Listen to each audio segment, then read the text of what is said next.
On the NTV program, the tenants of the building recounted the details of what they saw and went through that night.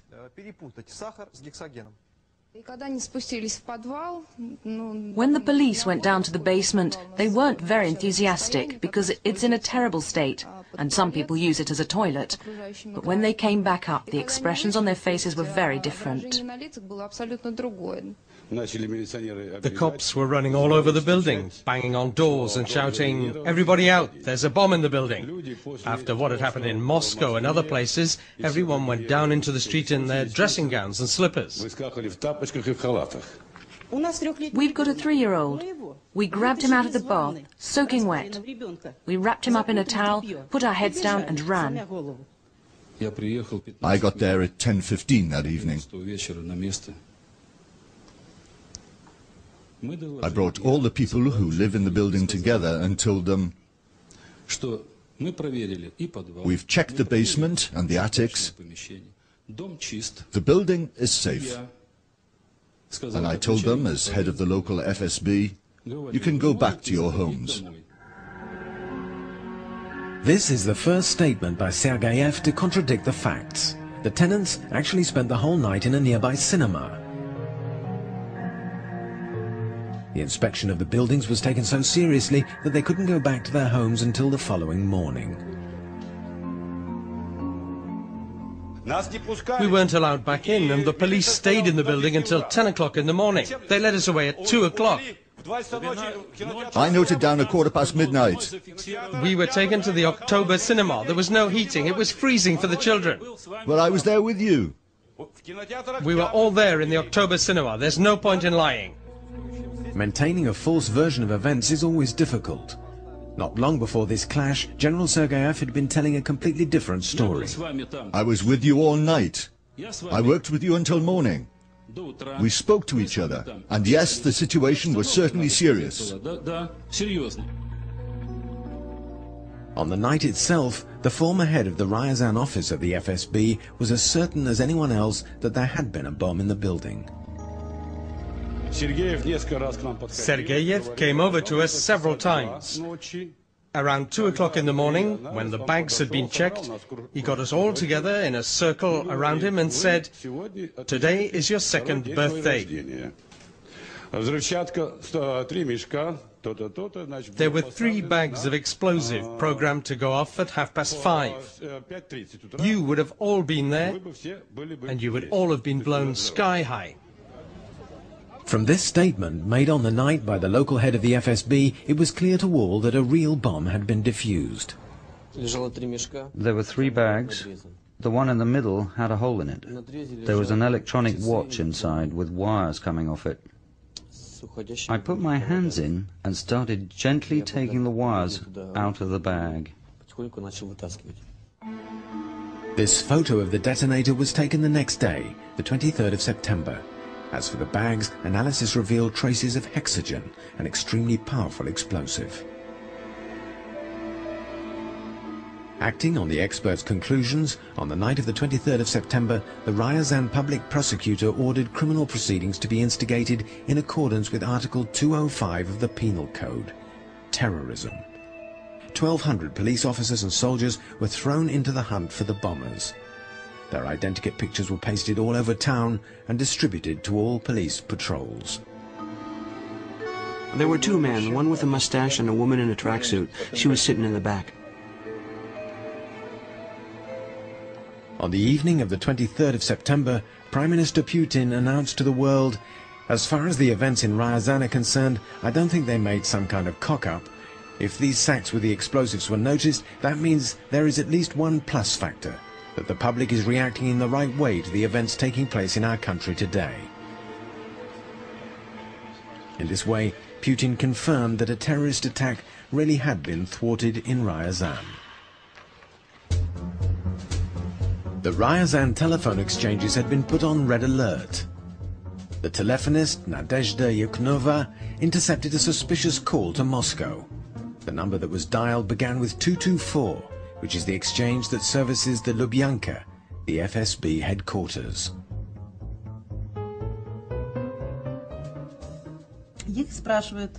They said, "Is the woman with you?" "No, she's taking the trolley bus at noon." "Where's the car?" "The car's in the car park." "Leave Ryazan separately. There are checkpoints and patrols everywhere." And I mean, anyone would have thought, because everyone was thinking about terrorism. Thanks to that phone call just 24 hours after the discovery of the bomb, the police had already located the suspect's hideout. But then something quite inexplicable happened. On the same day, the 24th of September, two government ministers speaking half an hour apart in the same place made two completely contradictory statements. Vladimir Russsio, Minister of the Interior, categorically stated that there had been a failed terrorist attack in Ryazan. Positive measures are already being taken. One example is the prevention of an explosion in an apartment building in Ryazan. But then Nikolai Patrushev, director of the FSB, immediately contradicted his colleague. First of all, there wasn't an explosion, and an explosion wasn't prevented. But it wasn't good work. It was an exercise. There were no explosives, just sugar. The fact that Interior Minister Russsio apparently knew of no such exercise could suggest that a real bombing had been thwarted. Several months later, during an NTV broadcast, an FSB spokesman stressed the official line. It had been an exercise. But he let slip that it was a joint exercise between the FSB and the local police. The exercise order, he said, had been signed by both ministries.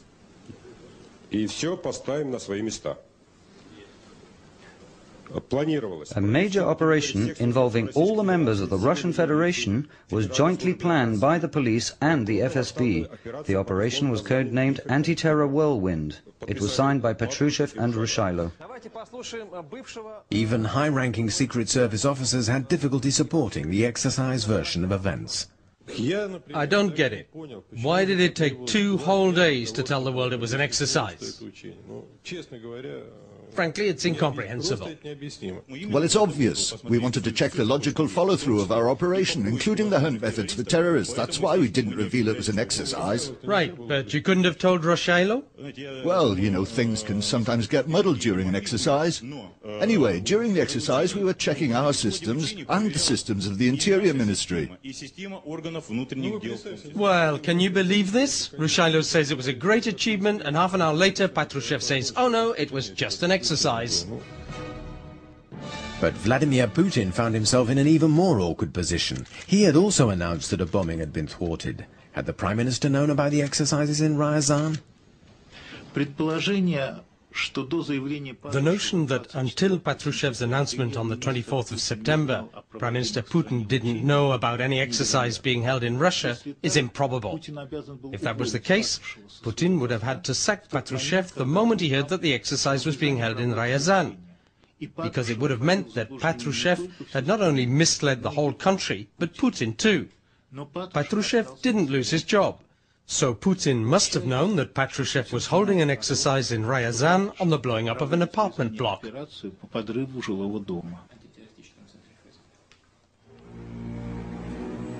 The members of the Ryazan FSB were not informed about the operation run from Moscow because of the need for secrecy. But they had seen with their own eyes that the detonator and the explosives were genuine. They found themselves in a very tricky situation.